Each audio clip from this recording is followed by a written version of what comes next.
Yini uthi uzokwenza umfazi? Yebo. Ngoba yini? Uthi ufuna ukungiganisa nje ngibe umfazi wesibili. Wena ngoba awuzali nje, uyinyumba futhi washonelwa indoda Akasho ukuthi umfelokazi. ufuna ngizozala. Ngisale mina, ngisale kumyeni wami. Uyangibuka ukuthi ngingakanani? Uyangibuka ukuthi ngingakanani? Ngizokupitshiza mina. Wezi. Ngikuthemba kangaka ungithathela indoda umyeni wami engishadile naye.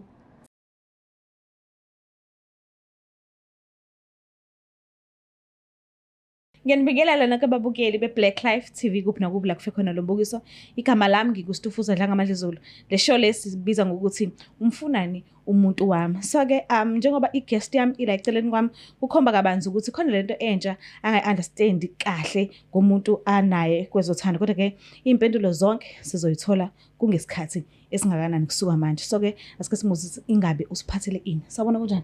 Ngiyaphila njani sisi? Ngiyaphila nami umabalo ngihleli nayo.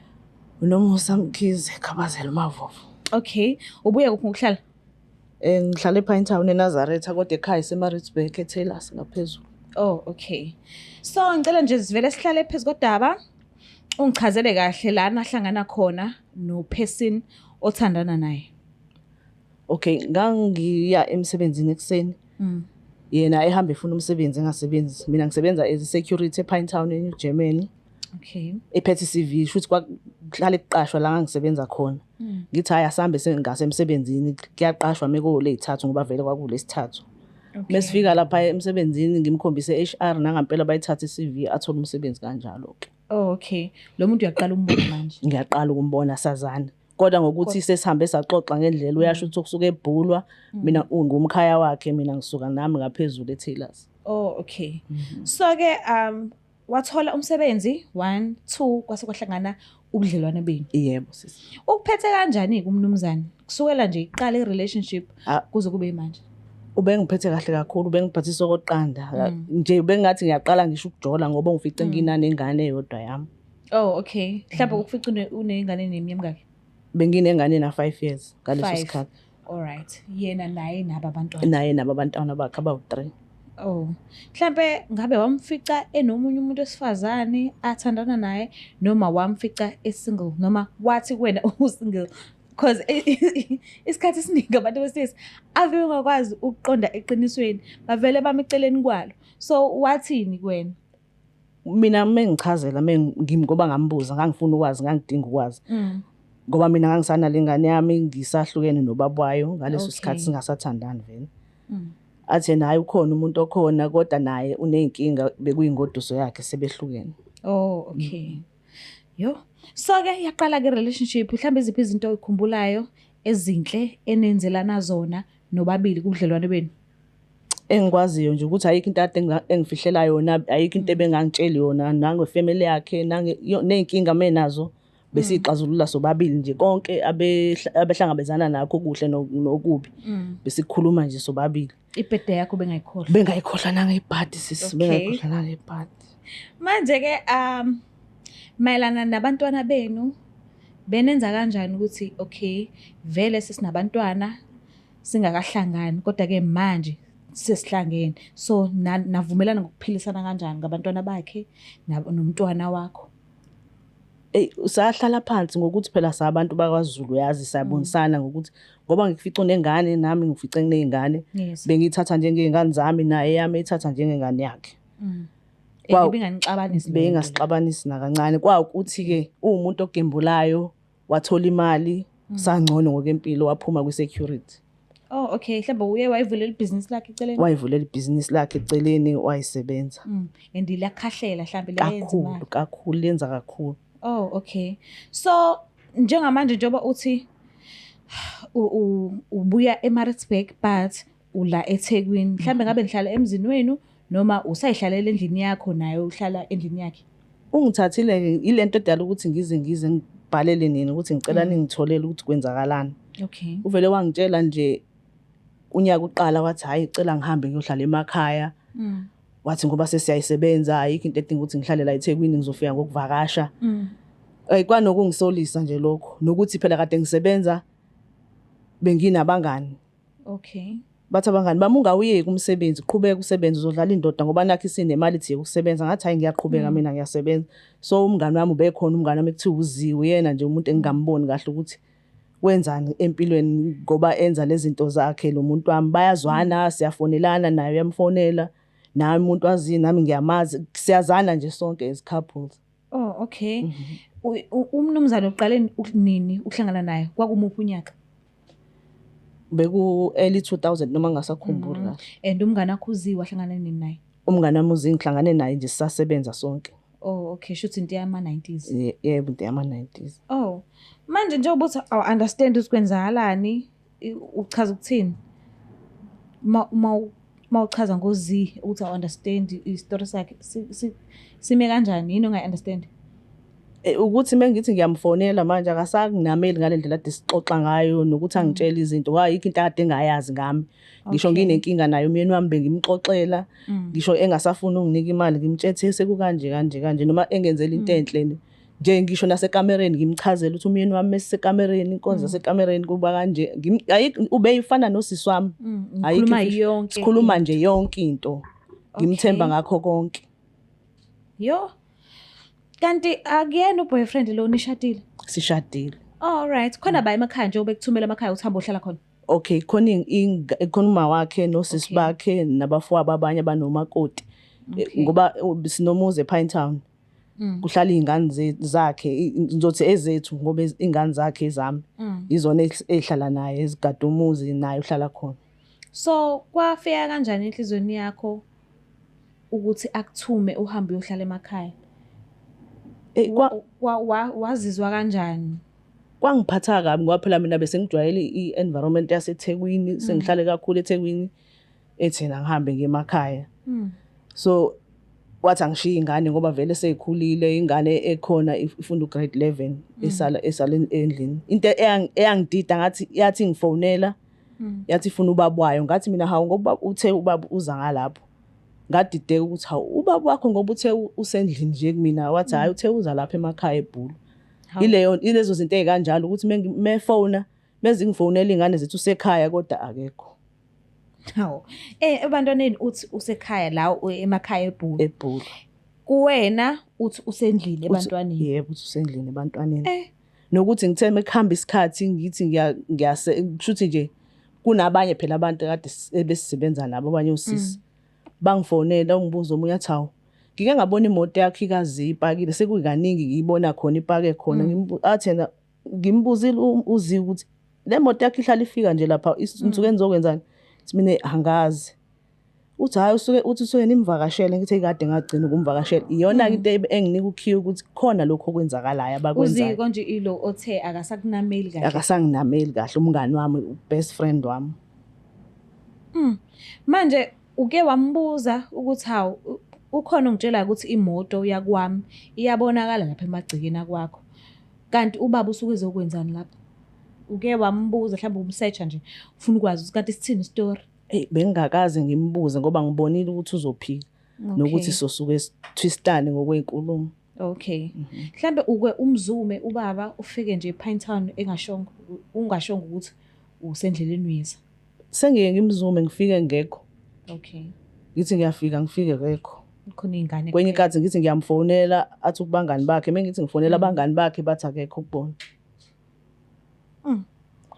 Kunzima kakhulu. So njengoba usinikezile ke inamba kaZ sike samcela ukuthi akazivakashele studio ngoba namhlanje kukhona wena. So angazoma ukulungele yini ukuthi umbone because ukhona njengamanje la ngaphandle. So ngingamlanda. Ungamlanda. All right. Cela silandelene.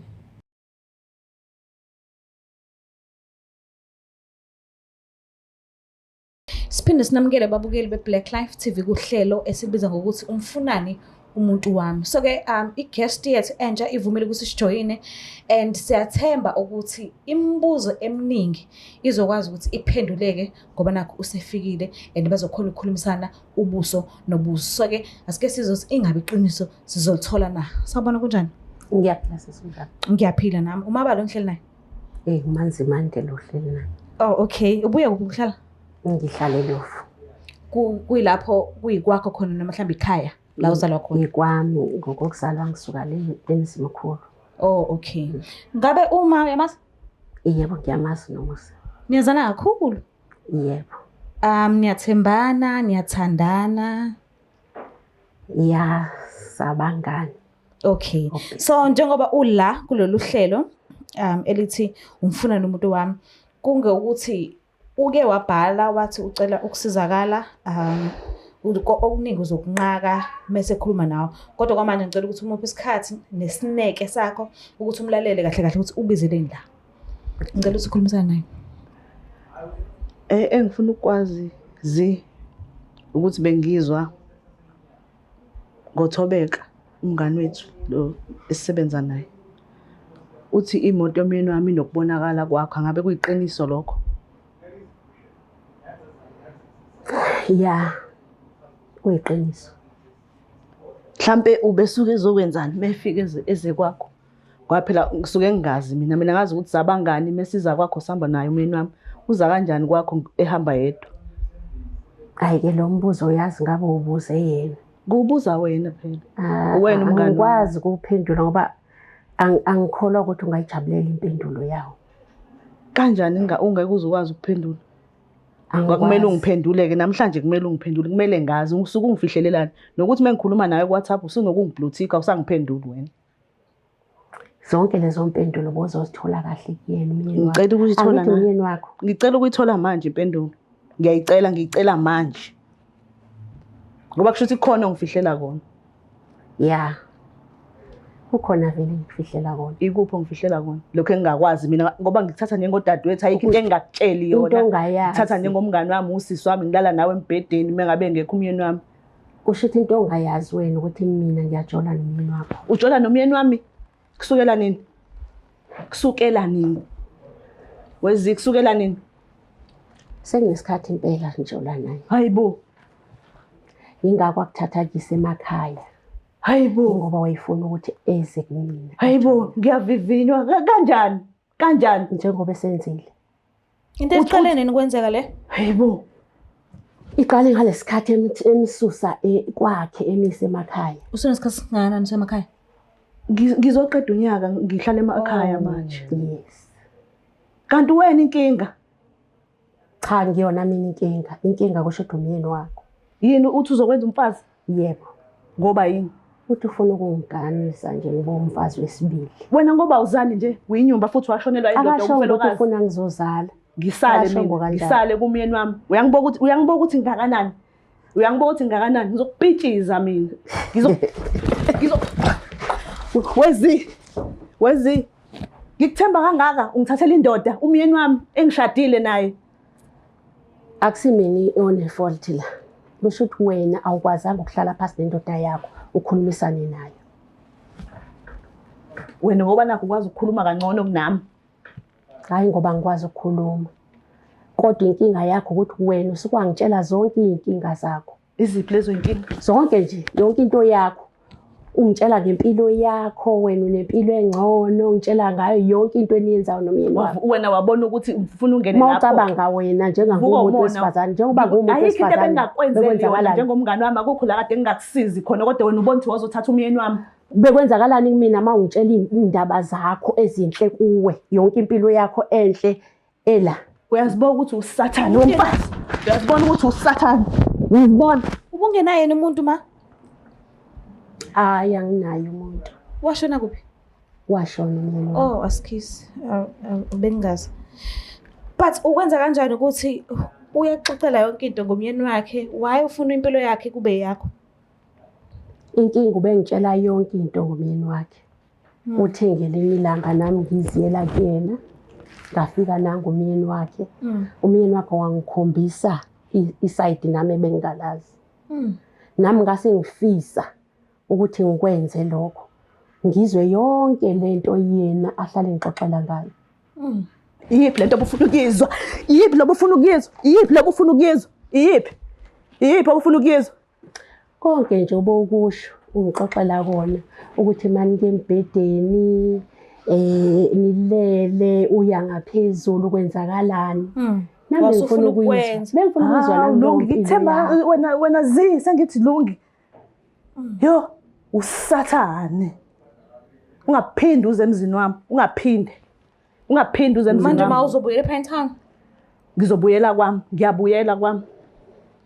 Ngizobuyela kwami ngiyoqoqa zonke impahla zami kusale yena lo ngqongqoshe. Inkinga ukuthi umyeni wakho angihlali mina naye kwakho. Uyena oza kumina. Kwami. Uzomvimba kanjani thangezi kwami? Wena ungifaka ichitho mfana. Yazibona usathane umfazi. Yazibona ukuthi awulunganga kodwa uyakholwa. Faka ijoyini, thatha amadoda abantu umfazi. Zokubulala wona angithandayo. Yazi angisakwazi nokukhuluma ngenxa yakho. Sengizoze ngizace ngikhuluphele kangaka ngizaciswa wena uthatha indoda yami. Khohlakele kabi wena. Hayi sisi. Njengamanje ubaba ukuphi manje? Mhlamba ke vesemsebenzini noma usendlini noma semajiteni ukwephi njengamanje? Uthe uya emajiteni kodwa mhlambe nangomazi kancane khuluma iphi indoda yakho. Ngoba phela sekweyakho sihlala kwakho. Umshayelova? Yebo.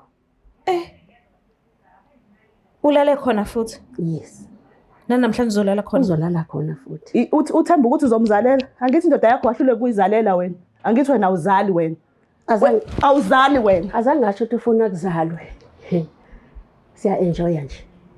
Oh ni enjoy impilo engcono ngithi wawuhalela impilo yakwami engcono. Wena wongilethela yona ngetray angithi. Usathane mfazi awulungile. Ngikuthemba mngani wami ngikuthemba. Ngithathela indoda. What about i-friendship yenu kuzokwenzakalani ngayo kusuka manje kuya phambili? Angiyiboni izolunga. Angiyiboni. Usathanda uphinde ube umngani wakhe futhi? Ngisaphinde ngibe umngani wakhe. Usathanda ukuba umngani wakhe? Angisadingi nokumbona nje. Hayi ngeke ngisaba umngani wakhe ngoba vele sengizaba umnakwabo. Hayi ngiyakubonga mina.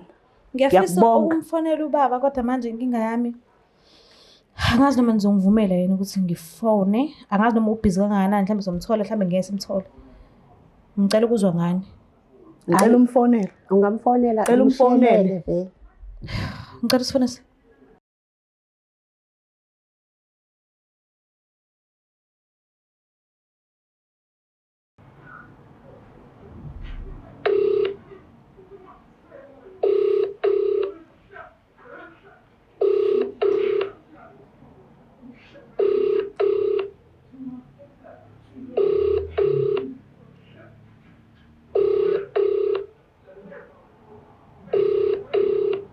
Ngathi uMatasa nje la ikhona. Namhla umsalela. Akabambi ifoni yena.